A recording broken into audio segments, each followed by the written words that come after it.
வீட்டுக்கு வந்தாச்சு. வீடு எல்லாம் இப்படி தான் இருக்குது. வண்டி ஃபுல்லாக இது வரைக்கும் தண்ணி போச்சு. இப்போ எல்லாம் எடுத்து ஓரளவுக்கு வீட்டுக்கு இருக்குது.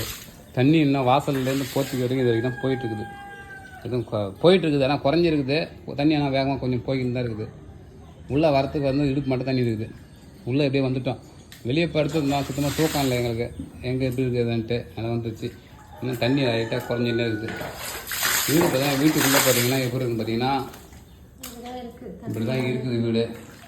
எல்லாம் எடுத்து வச்சுட்டு போன மொத்தம் எல்லாம் இது வரைக்கும் தண்ணி இருந்துச்சு. ஃப்ரிட்ஜில் தான் இது வரைக்கும் தண்ணி இருந்தது. இது வரைக்கும் தண்ணி இருந்துச்சு.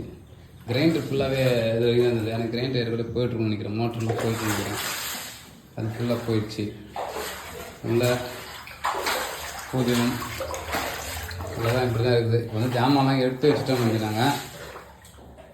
இதெல்லாம் எடுத்து வச்சு ஜாமான் வந்து பார்த்து அதாவது இந்த மட்டத்துக்கு தண்ணி இருந்தது. இந்த மட்டத்துக்கு வந்து தண்ணி இருந்துச்சு. அது வரைக்கும் ஃபுல்லாக இருந்தது.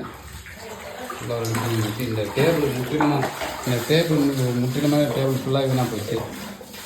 மாட்டு மட்டும் மாட்டாக விட்டாச்சு. கட்டில் மெத்தை எல்லாம் ஃபுல்லாகவே சோசோன்னு ஆயிடுச்சு.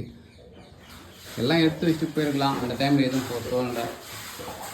பாத்ரூம்லாம் இதுதான் இருக்குது. பாத்ரூம் தண்ணி பறிக்கிறது தான் தண்ணி இருக்குது. இந்த தண்ணி குறைய அதான் இதுதான் இருக்குது. இப்போ வரைக்கும் எங்கள் வீட்டுக்கு வந்து இந்த அளவுக்கு க்ளீன் பண்ணிட்டுருக்கோம். நிறைய பேர் எப்படிங்க சேஃபாக கேட்டுருக்கீங்க. எல்லாருக்கும் ஒரு நன்றி.